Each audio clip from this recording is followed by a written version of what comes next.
जय हिंद। और सब तगड़ा रहो। असम रेजिमेंट के लोग बैठे ना, इनकी ग्रीटिंग थोड़ी सी अलग है। और मैं एक छोटे से किस्से से ये वार्तालाप शुरू करता हूँ।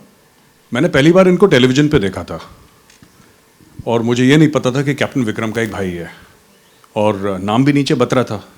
तो मैंने अपने कोर्समेट से पूछा, मैंने बोला यार इसकी शक्ल विक्रम से मिलती है। सिर्फ भाई है उनका। और यही बात मैं जब आज इनसे पहली बार मिला था होटल की लॉबी में, तब मैंने इनको यही बात बोली थी। तब उन्होंने बताया कि मैं कुछ ही मिनट छोटा हूँ उनसे। तो मेरे लिए बहुत गर्व की बात है कि आज मैं इनके साथ बैठा हूँ और one of the legends of modern India captain Vikram Batra, बहुत बड़ा नाम है, बहुत बड़ा नाम है। और मैं एक और चीज़ आपको बोलना चाहता हूँ कि देखिए ऐसे मौके बहुत कम आते हैं जब हम एक रियल लाइफ लेजेंड की कहानी एक ऑथेंटिक सोर्स से सुनते हैं। ये कहानी आप टेलीविज़न में भी सुनेंगे, आप फिल्म में भी सुनेंगे, आप वेब सीरीज़ में भी सुनेंगे, लेकिन आज शायद पहली बार हम लोग ये कहानी उनसे सुनेंगे जो उनके साथ पले बड़े हैं, उनके सगे भाई। तो बहुत बहुत स्वागत है आपका। Thank you so much. और मैं पहले पूछना चाहूँ, how was he as a child? कैसे थे बचपन में, कैसे थे वो? We had a lovely childhood. हम दोनों की शक्ल इतनी थी क्योंकि अभी तो खैर it's been I always tell that I have a grey hair and Vikram will be as young as he is when he was fighting the battle. But he was a very very energetic guy, right? हम दोनों को sports में बहुत ज़्यादा शौक था and we participated in a lot of games. तो उसको हमेशा होता था कि कुछ ना कुछ डिफरेंट करना है। और generally table tennis was one sport which we both took as as one of the sports during our school days. And Vikram went on to become school champion for 5 consecutive years. क्योंकि क्या होता था कि आपकी हर साल annual sports meet होती थी और of course you used to play and represent school and we both ended up representing school in all India nationals also.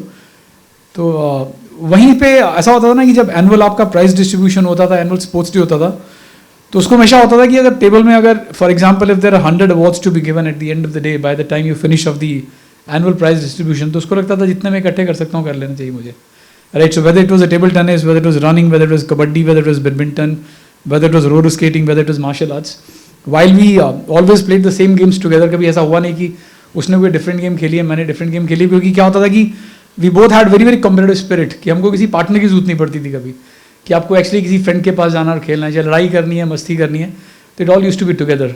So his acumen right from the childhood was that let me win all the things whatever I can win, and of course it used to be very very fair play. अच्छा, एक और चीज़ मैंने इनसे बोली थी, हम गाड़ी में जब आ रहे थे, यहाँ पे गाड़ी में, तो होटल से जब आ रहे थे, तो ये जहाँ के रहने वाले हैं ना पालमपुर में, वहाँ पे हर कुछ कोस दूर आपको हीरोज मिलेंगे और बहुत छोटी सी जगह है पालमपुर। भारत के पहले परमवीर चक्र मेजर सोमनाथ शर्मा, मेरे लिए बहुत गर्व की बात है, मैं उन्हीं की रेजिमेंट से ताल्लुक़ है मेरा, कुमाऊं रेजिमेंट से, और वो भी वहीं पे। और कैप्टन सौरभ कालिया का घर आपके घर से ज़्यादा दूर नहीं है। yes, yes. और मैं आपके घर भी गया, अंकल आंटी से मैंने मिला। तो एक कल्चर है वहाँ पे, और हिमाचल में है भी खैर ऐसा कि फ़ौज में जाना एक बहुत बड़ी बात समझते हैं, और कुमाऊं में भी, उत्तराखंड में भी है, कुछ कुछ जगह हैं भारत में जहाँ पे फ़ौज में जाना बहुत बड़ी बात है। पहली बार जब captain Vikram Batra as a young Vikram Batra वो आए और घर पे बोला कि मैंने फौज में जाना है, तो क्या रिएक्शन था? तो I tell you actually what happened कि ऑफ कोर्स मैंने काफ़ी बार मीडिया में बोला है कि एक तो हम बहुत छोटे होते थे, हमारे घर में टेलीविज़न भी नहीं था एक, और एक बहुत फेमस सीरियल आया करता था परमवीर चक्र। और अभी आपने नाम लिया कि मेजर सोमनाथ शर्मा, और इंसिडेंटली अगर आप अभी पालमपुर विजिट करते हैं तो सिंस मेजर सोमनाथ शर्मा जो पहले परमवीर चक्र थे, उनका और विक्रम का statue is bang opposite to each other, वो पैरेलल है एक दूसरे के जी। तो हमें ये तो मालूम ही था कि वो फर्स्ट परमवीर चक्र थे। और वो जो सीरियल था उसमें, क्योंकि उन दिनों I remember it was only Kargil war post that 4 Paramvir Chakra was awarded. उससे पहले जो 16 परमवीर चक्र थे, तो वो जो 16 एपिसोड्स बनी थी, I think it was one of the favourite serials we both used to watch. और हम किसी पड़ोसी के घर में जाके देखते थे, संडे को 9 बजे आता था और वो फटाफट होता था, मम्मा को बोलो कि ब्रेकफास्ट दे दो, ब्रेकफास्ट करके इमीडिएटली पड़ोसी के घर में जाके बैठ के 1 घंटा सीरियल देके आ जाओ। उसके बाद when our schooling started, Major sir, तो what happened that incidentally we ended up studying in केंद्रीय विद्यालय पालमपुर। और उन दिनों में Palampur used to be a brigade, it used to be 87 Mount Brigade, Palampur is a 39 Div headquarters now। तो हमारा जो पूरा सोशल सर्कल था वो पूरा फौजियों के आसपास ही था, क्योंकि क्या था, केंद्रीय विद्यालय पालनपुर में भी कुछ कंडीशन होती थी उन दिनों में कि सिर्फ फौजी के बच्चे पढ़ सकते थे, सिविलियन बच्चे पढ़ नहीं सकते थे, और एक लिमिटेड कोटा होता था जो अनाउंस होता था कि अगर आपने किसी सिविल बच्चे ने आके पढ़ना है केंद्रीय विद्यालय में तो you appear for a written examination, you qualify, then you get admission. तो when we got into that school in the class 8th, तो 8th 9th 10th 11th 12th, अब 5 साल आपको वही एनवायरमेंट मिला जहां आपको फौजियों के सिवा कुछ दिखता नहीं था. We only used to end up seeing only olive green. अगर हमारा स्पोर्ट्स पीरियड भी अगर हम बाहर खेलने जा रहे हैं, और इंसिडेंटली जितने भी हमारे क्लासमेट थे, somebody was the son of a colonel, somebody was the son of a brigadier. Incidentally जो मेरा बेंच बडी होता था 8th 9th 10th क्लास में, और जो विक्रम का बेंच बडी होता था, my bench buddy was the son of a brigadier, Vikram's bench buddy was son of a colonel. तो उनका सबका क्या, आपने बिल्कुल सही बोला कि शायद ये भी था. एक आपने बोला कि कुछ स्टेट्स हैं इंडिया में, वो हिमाचल है, उत्तराखंड है, हरियाणा के कुछ गांव हैं, राइट, पंजाब में काफी कुछ गांव हैं जहां पे लोग फौज प्रेफर करते हैं. तो एक तो वो था कल्चर. दूसरा हमको एनवायरमेंट वैसा मिला कि हर फौजी का बच्चा फौजी बनना चाहता था. आई थिंक ये पेडिग्री होती थी उन दिनों में. आजकल बहुत कम हो गया ऐसा कि अ फौजी son would definitely like to become army officer, but उन दिनों में होता था डॉक्टर का बेटा डॉक्टर बनेगा, इंजीनियर का बेटा इंजीनियर बनेगा, फौजी का बेटा फौजी बनेगा. तो हमारा बैकग्राउंड तो नहीं था फौज का ऐसा, but yes, incidentally my Nana ji was a सूबेदार, और मेरे कजन है, real cousin, first cousin who is a serving brigadier. तो वो सारा एनवायरमेंट ऐसा बना कि हमको लगा फौज is one which will give you a quality of life, because we saw the forge so closely with all the friends around. And two, it also meant that it's a very very secured career end of the day, right? So और खुदा में खास्ता जैसे हमारा patriotism था शुरू से ही, parents दोनों टीचर थे, तो जनरली हमारा जो घर में एनवायरमेंट होता था, dad used to be very strict in studies, तो पूरा एनवायरमेंट भी उसी तरीके से मिला था कि ठीक है यार, तुमको लाइफ में कुछ करना है, मेरे पास पैसा नहीं है कि मैं बिजनेस खड़ा करके दे दूंगा. और डैड का ड्रीम भी था, B very honest with, dad का ड्रीम था कि मेरा एक बेटा फौजी होना चाहिए, दूसरा बेटा ब्यूरोक्रेट होना चाहिए. बट हम दोनों का ड्रीम था कि हम दोनों फौज करेंगे. That's a different story that Vikram went on to become a legend. I am thrice not recommended by the board, and that's where the passion for the फौज started. And when we actually coming to your question, कि जब dad mom को पता चलो, they very happy. Reason is क्योंकि जो हमारे friend circle था, जो वो घर भी आते थे, तो डैड मॉम को भी पता चला कि दैट फौज is basically a way of life. It is not a career, it is not a profession, it's not a job, it's not a job, it's a way of life. And that actually actually gave a lot of confidence to mom and dad also, ki theek hai, end of the day it is your career, your destiny, all we can do is to support you, so go all out for it. And that's where the dream of donning the olive green started. So young with Vikram Batra goes to IMA. Yeah, so first SSB, so in fact because we knitted the dream together, मैंने आपको बताया कि हम दोनों के same शौक थे. Incidentally we didn't have too much of a money, teaching में पैसा नहीं था, डैड बहुत स्ट्रिक्ट होते थे, तो ऐसा होता था कि घर में कुछ चीज़ आएगी, एक आएगी, हम दोनों बिल बांट के यूज़ करते थे उसको, right. It used to be exactly like that culture, कि अगर एक अच्छी सी ड्रेस लेनी है which is an expensive dress, only one pair will come, तो alternatively we used to wear it, because we were 4 siblings, and dad बहुत clear होते थे कि मुझे 2 बेटियों की शादी करनी है. तो हम 4, we were 4 siblings and I was the youngest one. तो हमारा वो कंसेप्चुअल क्लैरिटी शायद पेरेंट्स ने पहले दे दिया था. But of course, the dream got together, and not many people would know that we went for our first SSB together. So Vikram got selected from 19 Allahabad, I got washed out from 18 Allahabad. और विक्रम का reporting था exact date 12th of March 1996, my reporting date was 14th of March 1996, right. और ऐसा होता है ना कि आप SSB देने गया, and of course it was the first exposure, it was a CDS examination, we just graduated. तो अब क्या होता है कि आपने कोचिंग भी लिया, because since there was not much of a idea in terms of how you prepare for SSB और क्रैक एन SSB. तो जब विक्रम का रिपोर्टिंग 12 को था, मेरा 14 को था, तो ऑब्वियसली बात है, I thought I have an advantage कि विक्रम का एक SSB एडवांस चल रहा है, तो I can ask Vikram that what all is doing. But and of the day the beauty of the forces, and I am sure you yourself is a, sir आप खुद ही एक आर्मी अफसर हैं, कि SSB में you will never get to know where you failed. It's a reality. आजकल different हो गया, आजकल तो कॉन्फ्रेंस आउट हो जाता है, आप SSB के लिए जाते हो. हमारे टाइम पे कॉन्फ्रेंस आउट नहीं होता था. हमारे टाइम पे आपने रिटर्न क्लियर किया, you go report at the SSB centre, आपको 4 दिन के लिए वो रखेंगे. You appear for a ground test, you appear for a physical test, you appear for a psychological test, and you appear for a personal interview with the president of the board. और आपको कुछ पता नहीं चलेगा.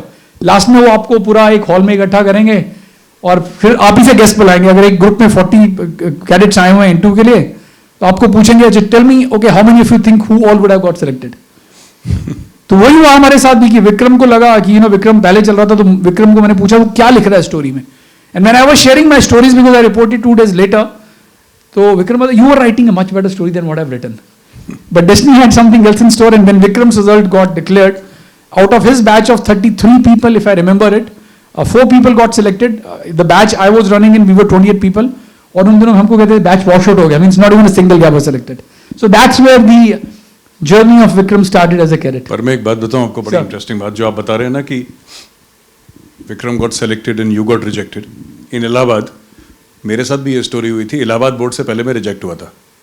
मैं भोपाल से select हुआ. और हाँ, ये भी बात आपकी बिल्कुल ठीक है कि मैं क्यों रिजेक्ट हुआ मुझे आज तक नहीं पता लगा, और मैं क्यों सेलेक्ट हुआ मुझे वो भी नहीं पता. यस यस, मुझे नहीं पता. हाँ, और मैंने पूछा एक ऑफिसर से बाद में कि सर ऐसा क्यों है कि मैं पहले रिजेक्ट हो गया और अब सेलेक्ट हो गया. तो उन्होंने बोला कि फौज का पहला उसूल है ज़्यादा सवाल नहीं पूछने बेटा.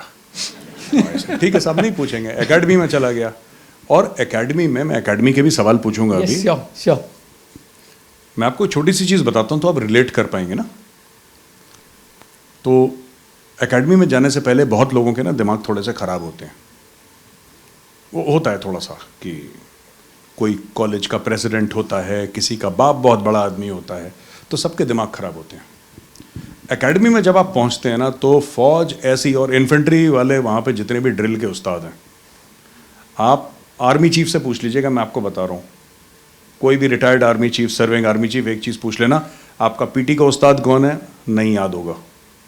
ठीक है. पूछ लेना आपका वेपन्स का उस्ताद कौन है, नहीं याद होगा. आपका ड्रिल का उस्ताद का नहीं, ये नाम है. ड्रिल के उस्ताद को कोई नहीं बोलता. ये बात तय है. और जो चाबी मिली है एकेडमी में, मैं अपना नाम भूल गया था 7-8 दिन के बाद. मैं सोच के बताता था कि नाम गौरव आर्या है कि क्या नाम है. मुझे सिर्फ ये याद था 18110. तो क्या हुआ फिर? आई से चिट्ठी विट्ठी आई होगी. या सो हमारे टाइम पे तो वो चलती थी, वो इनलैंड लेटर्स में पीछे लिखा होता था, वो पिंक टाइप के आते थे फौज के ना.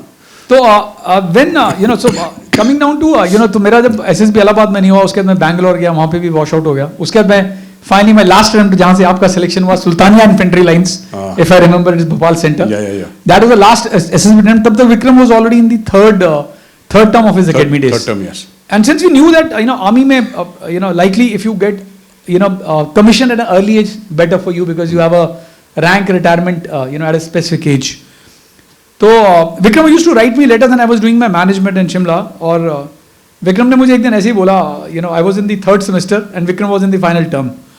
तो Vikram ने, it was October 97, I don't remember the date exactly, but month was October. उसने बोला, why don't you come to the academy? I'll show you the academy. तो मुझे मालूम था कि Vikram is getting commission after 2 months. तो मैंने उसको बोला, नहीं आओ, यू नो 6 दिसंबर 97 को तेरा कमीशनिंग है, इट्स बीन ऑलमोस्ट 45-50 days, तो नहीं I am coming for your passing out. He said मैं तेरे को अकेडमी उस तरीके से दिखा नहीं पाऊंगा, तो why don't you come and join मी.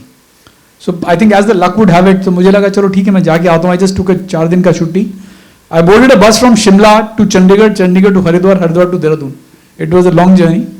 जब मैं वहाँ पहुँचा, सो and this is the most closest thing, you know, for me in my life. Reason is because when I entered the academy, of course I was mesmerized. Reason is that was a dream what we had knitted together. I wanted to don the uniform. Vikram ने मेरे को 4 दिन के लिए cadet का dress पहनाया पूरा. And 4 days I stayed like a gentleman cadet in the academy. And he used to stay in his barrack. और वो सुबह पीटी के लिए जाता था, तो वो अब क्या करता था, वो डोर से बाहर जाता था और डोर में बाहर लॉक लगा के, क्योंकि आपका जो बैरक है, it had to get closed. आपका बैरक ओपन नहीं हो सकता, क्योंकि जैसे सर ने बताया, you have to go for a PT in the morning, you have to go for a drill in the morning. और वो मेरे को अपनी विंडो से चाबी पकड़ा देता था कि तू बस अंदर बैठा रहे, जब तक मैं आऊंगा नहीं तो बाहर नहीं निकलना. और 4 दिन मैंने पूरा, whether it was the Gurcharan Singh Silaria, you know, swimming pool है वहाँ पे जो हमारे परमवीर चक्र हैं, देन मेजर शैतान सिंह जिनके नाम पे वहाँ स्विमिंग पूल है, तो वहाँ पे एकेडमी में, Indian military academy, everything is named after a Paramvir Chakra. So I actually roam around in the academy like a cadet, wearing a black shorts with the red color, you know, आपका जो T-shirt होता था उसका red colour का collar होता था, grey colour, और उसमें IMA का लोगो. तो 4 दिन मैंने पूरा एज ए कैडेट वहाँ पे मेस में खाना खाया. And I think rather than the letter, I would say, you know, that was the most beautiful thing and the most closest thing to my heart, that while I couldn't don a uniform, but I lived like a GC for 4 days.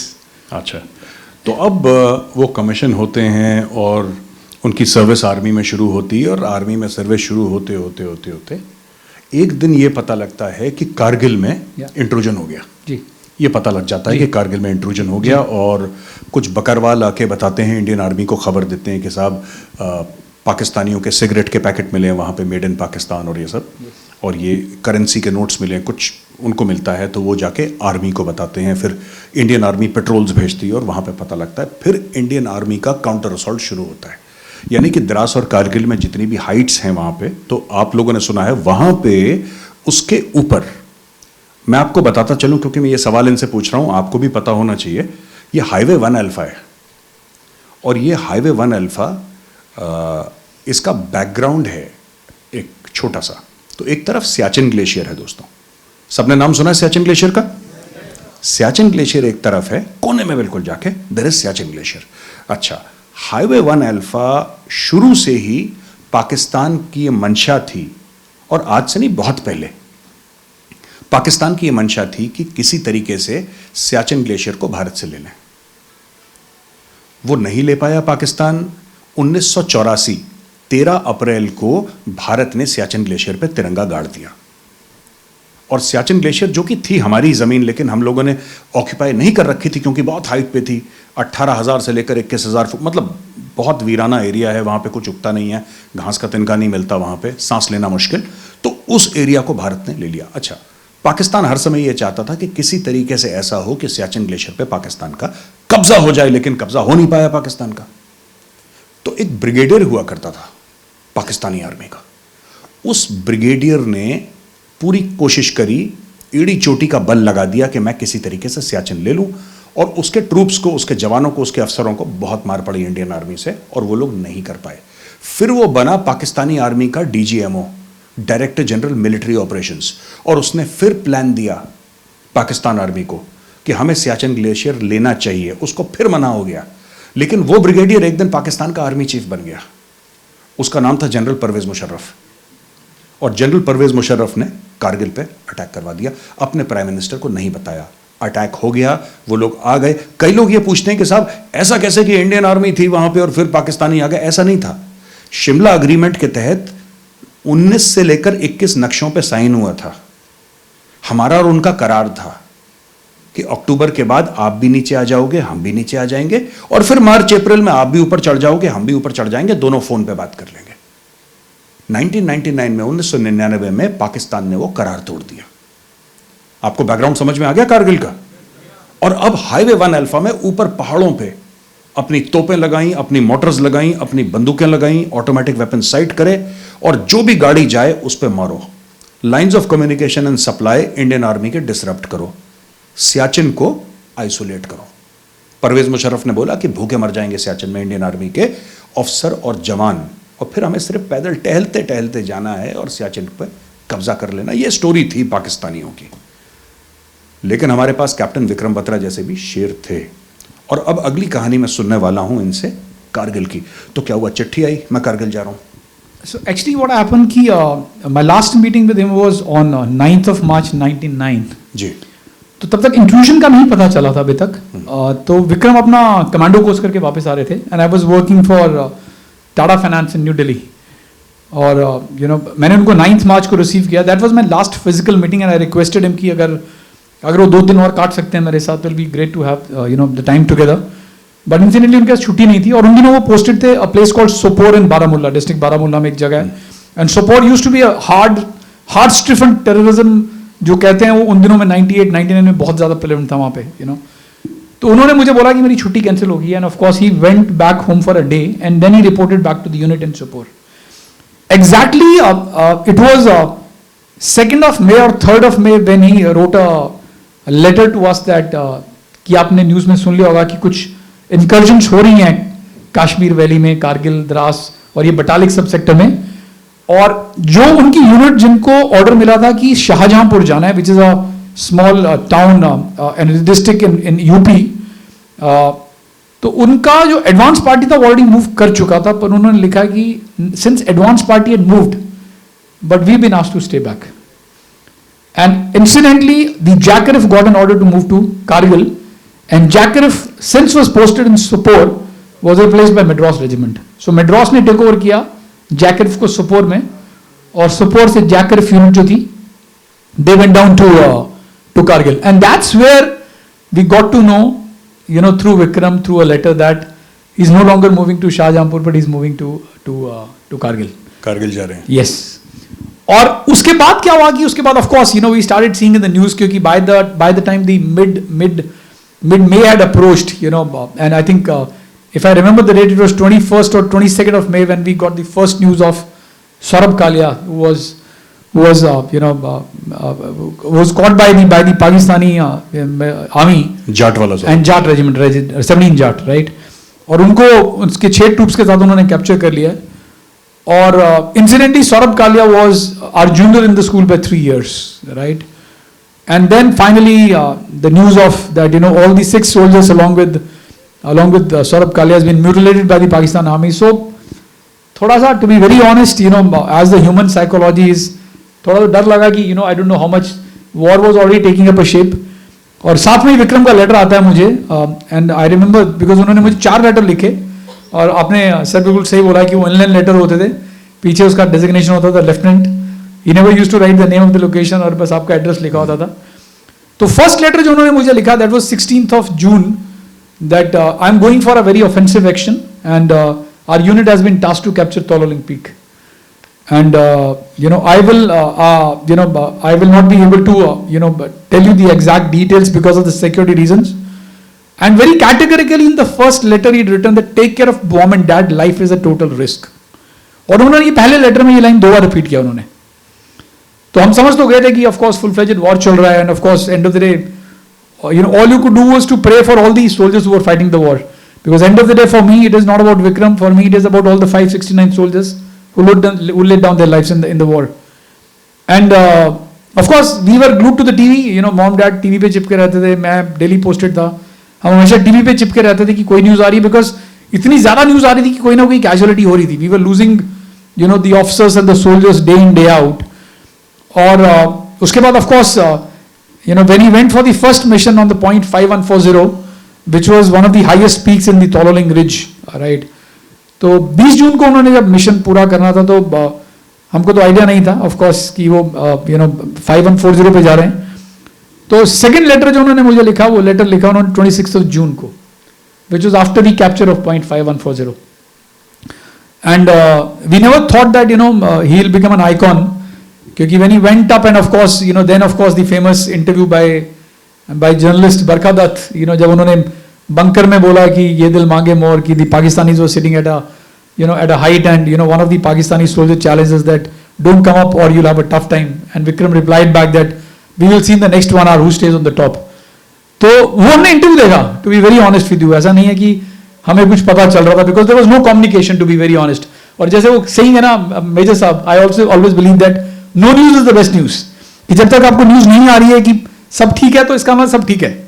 And then 26th of June, you know, when I got a letter, and I must, you know, through this media channel only, I must compliment the postal services of the army, APO. मतलब वो 26 को मतलब within 24 hours to 48 hours the letter used to get delivered to us. 26 जून का उन्होंने मुझे letter लिखा. 28th morning I got the letter that you'll be proud to know that I undertook a mission of point 5140 along with Lieutenant Jamwal, and we both have been recommended for Mahavir Chakra. You would have seen a lot of you know interviews in the television, in the media, and look at the confidence of Vikram, that he categorically mentioned in the letter that I would like to see all the newspaper cuttings because we are not getting a chance to see what we've done.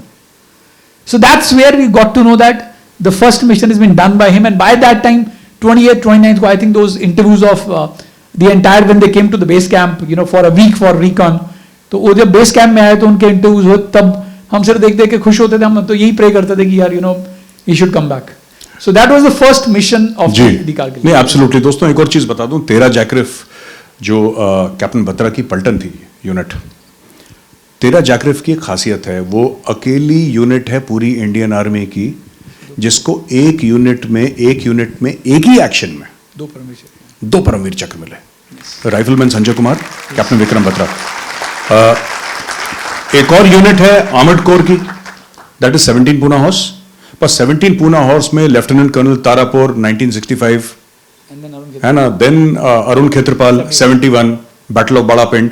तो ये 2 अलग अलग लड़ाइयां थी जिसमें 5-6 साल का ना जो फर्क था, बट ये एक ही एक्शन, एक ही ऑपरेशन, 2 परमवीर चक्र. मतलब दिस इज माइंड ब्लोइंग.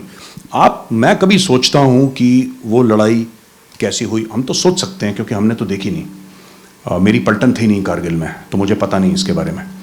लेकिन हमने भी सुना है, फौजियों से सुना है, और जिस तरीके से वहाँ पर लड़ाई हुई है, लोग लड़े हैं, और खड़ी पहाड़ी पे -15 डिग्रीज, -20 डिग्रीज, आप ये समझ लीजिए सांसें जम जाएं, इतनी सर्दी, और कुछ नहीं पता कहाँ जा रहे हैं। कई बार ऐसा हुआ कि दुश्मन ने गोली भी नहीं चलाई, ऊपर से बड़े बड़े पत्थर ढकेले, जिससे हमारे जवान खत्म हो गए।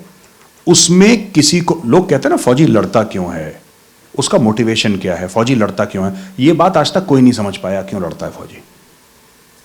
कोई कहता है देश की इज्जत, कोई कहता है पलटन की इज्जत, कोई कहता है रेजिमेंट, कोई कुछ कहता है, कोई कुछ, मुझे आज तक समझ में नहीं आया, क्योंकि तनख्वाह भी इतनी नहीं है फौज में।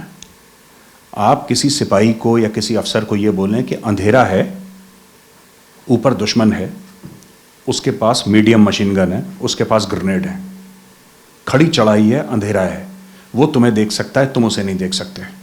वो जब मन चाहे तुम्हें गोली मार दे, तुम्हें पता भी नहीं वो कहां पे बैठा हुआ है। क्या तुम हमला करोगे उसके ऊपर? वो कहता है यस सर। अब इस यस सर का लॉजिक तो किसी को नहीं समझ में आया, पता नहीं कुछ होगा, कुछ फौज का कुछ, बट दिल से कभी नो सर नहीं आता है। ये जो कहानी है ना कैप्टन विक्रम बत्रा की, आपको उस यंग ऑफिसर के मोटिवेशन के बारे में सोचना है। कभी सोचिएगा, ये प्रोग्राम खत्म हो जाएगा, ये जागरण की फिल्म फेस्टिवल खत्म हो जाएगी, आप वापस चले जाएंगे, ये वापस चले जाएंगे, मैं वापस चला जाऊंगा। आप सोचिएगा कि जो हमारे जो अफसर थे, जेसीओ साहिबान थे, जवान थे, उनके मन में क्या उस समय भावनाएं जाग रही होंगी कि मुझे ऐसा करना है। अच्छा, ये लड़ाई होती है और 18 ग्रेनेडियर की कहानी है, 2 राजरिफ की कहानी, इसको रिप्लेस करना है, 2 राजरिफ वहाँ पे, 2 राजरिफ भी आधी साफ हो गई वो पलटन। मेरे सीनियर थे at that time major Padmapani Acharya, who got, हाँ, आर्ची सर को महावीर चक्र मिला था, सीनियर थे एकेडमी में 6 महीने। तो this was India's first televised war, जो हमने टीवी पे देखा कि लड़ाई ऐसी होती, किसी को पता, हमने खुद, मैं फौज में था, हमने थोड़ा ना लड़ाई देखी थी, मेरी यूनिट तो JNK में थी, हमने कभी कन्वेंशनल वॉर देखा नहीं, हमने तो पहली बार एज अ फौजी जो मैंने लड़ाई देखी, मैंने टीवी पर देखी। That was the first time I saw captain Vikram Batra on television. अच्छा, कैप्टन विक्रम बत्रा कमाल का जबरदस्त ऑपरेशन करते हैं, पलटन तगड़ा काम करती है, and lieutenant colonel YK Joshi, he is the commanding officer, और खड़का देते हैं खिड़कियां। और एक दिन घर पे खबर आती है कि कैप्टन विक्रम बत्रा वीरगति को प्राप्त हो गए। मैं सवाल पूछना नहीं चाहता, लेकिन ये बच्चे हैं ना, इनको जानना जरूरी है। अगर ये नहीं जानेंगे तो ये प्रोग्राम अधूरा रह जाएगा। To be very honest, I'm yet to overcome. If I have to tell you candidly, and why do I say this is, and primarily I feel it more painful is because being an identical twin younger to him by 14 minutes was very difficult for me to really cremate him. How the news traveled to us is that 7th of July, of course, when we lost him early in the morning hours at around 4:30 is what we got to know, of course, क्योंकि हमने भी पूरी story सुनी थी। of course कोई ऐसा soldier नहीं होगा विक्रम की पलटन का जिनसे मैं नहीं मिला हूँ, क्योंकि मैं चाहता था कि I wanted to hear it right from the people who actually fought the battle with him, right? And of course I have been traveling to these mighty peaks of Dras and Kargil for last 20 years, 24 years, every alternate year travel. तो क्या हुआ कि मैं Delhi posted था और 8 जुलाई का दिन था आफ्टरनून में, और मुझे फ़ोन आता है, और अनफॉर्चुनेटली वो फ़ोन मैं उठाता हूँ क्योंकि मेरे पास मोबाइल फ़ोन नहीं है।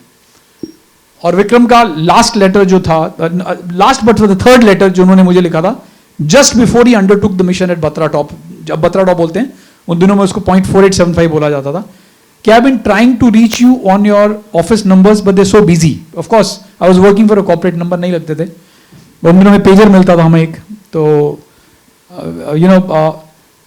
तब मैं फ़ोन उठाता हूँ और मुझे आवाज़ आती है, और मुझे आज तक नहीं पता कि कौन सा वो बंदा था जिसने मुझे ये न्यूज़ ब्रेक करी कि कैन वी स्पीक टू विशाल बत्रा। तो मैंने कहा yes, I am Vishal on the line.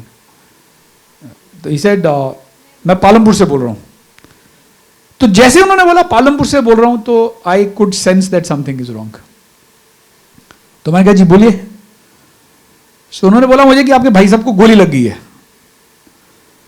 तो ऑब्वियसली बात है, उन दिनों में उसका उतना इंटरव्यू आ चुका था टेलीविजन में, और मुझे भी नहीं idea, to be very honest, that what really went into his mind, because he volunteered to go for a second mission, right? He was not supposed to go, but as shared by the adjutant then, who's a serving brigadier now, कि विक्रम ने बोला कि उसको, क्योंकि विक्रम को reserve force के लिए रखा था, तो उसने बोला कि नहीं, I want to go for a second mission.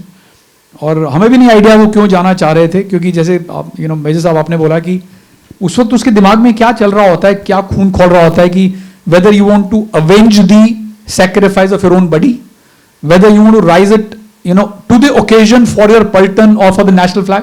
ये तो मैं भी नहीं बयान कर सकता, ये विक्रम को ही पता होगा.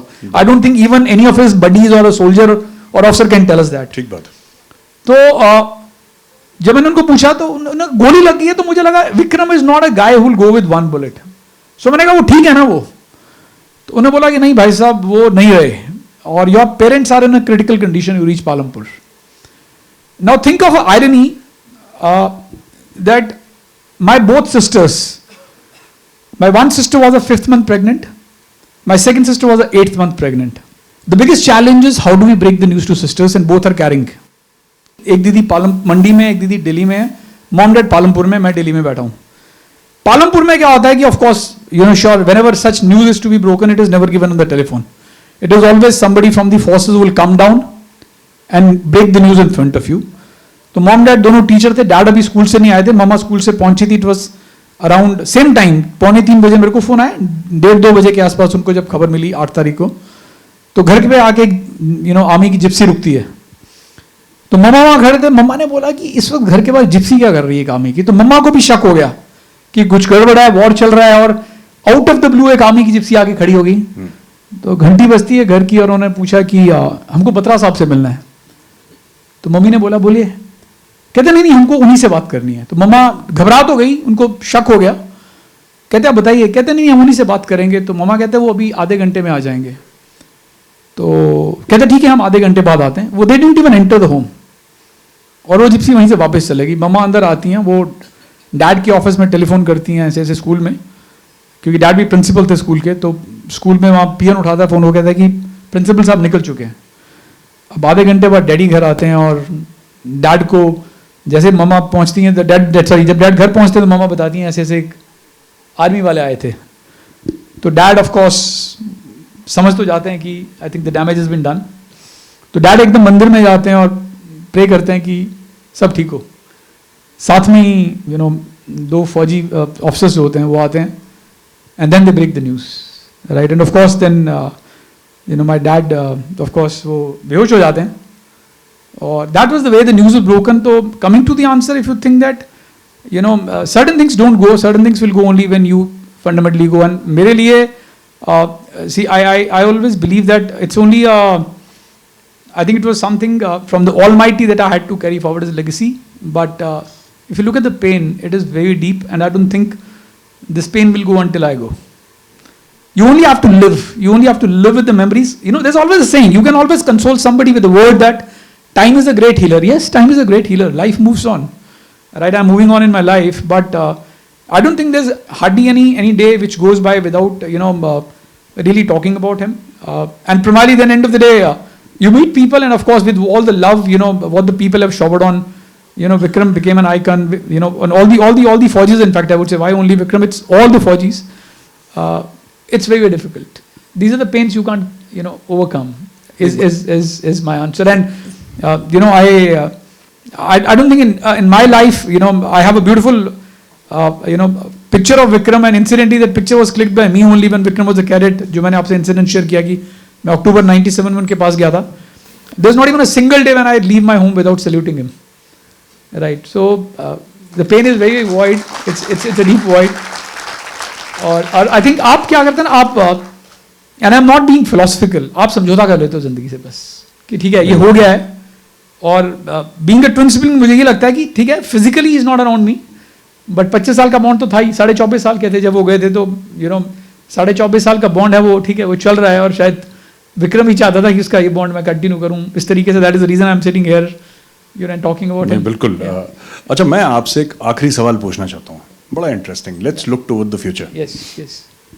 बत्रा फैमिली में अब बच्चे भी हैं, आपकी सिस्टर्स के. यस. बोलते हैं मामा विक्रम बत्रा था, या है ना. बात तो है ना? Yes. When you tell the Yeah, kid that yeah, your yeah, mama yes, was Vikram yes, Batra, yes, है ना? yes. So anybody else from the family who says that मुझे फौज में जाना है? So my जो मेरी डेली वाली सिस्टर उनका बेटा है, he's just writing his NDA exam. He's very very keen. I really want my son should go to the forces. Yes! You know. ये बात. I'll ये tell बात. you know. ये And you won't believe it, you know, क्योंकि मेरा unfulfilled dream है, you know, कि मैं नहीं डॉन कर पाया, और मैं हमेशा बोलता हूँ कि it is army's loss, it is not my loss. To be very honest, if I was not recommended 3 times by the board, it is army's loss, because if one Batra could really give a terror to Pakistani, I would have given it to Chinese for sure, guaranteed. Right? And I genuinely believe that my son should go. I don't know in case I can really force him, but it's my dream. And of course, you know, last to last year, he's in class 8 only. And last to last year, I actually made an NDA tour for him. So fortunately, you know, I know the commandant very well, and I took him for a 6-hour tour. I showed him everything in the academy NDA. पहले उसको लगता था कि पापा अभी तो मैं बहुत छोटा हूँ, मैं बोलता था छोटा है, but you have to start thinking. और जिस दिन वो मेरे साथ गया, I went in 2021, और जब मैंने उसको पूरा दिखाया तो he was mesmerized to look at the world class infrastructure what NDA has. Rest is all his destiny, but I would want. And my nephew is very very keen. So he in fact tells Mamu that you're the only one who can coach me. So abhi he's just writing his NDA exam. I hope and pray that he goes through. You know one thing I really want. आपने SSB की बात करी ना? Sir. So ये कौन आप बता रहे थे आपके nephew हैं? जी, he's my sister's son. Sister's my real son, nephew, ना? yes. आप सोचिए SSB, सब जानते हैं SSB के बारे में ना? आप सोचिए SSB में जब वो जाएंगे SSB में और वो बताएंगे कि विक्रम बत्रा मेरा मामा था, Yeah. the officer there is going to stand up. Yeah. बहुत बड़ी बात है. Yes. Thank you very much for joining us and a big round of applause, ladies and gentlemen. खड़े you होकर so एक बार तालियां. Thank you so much.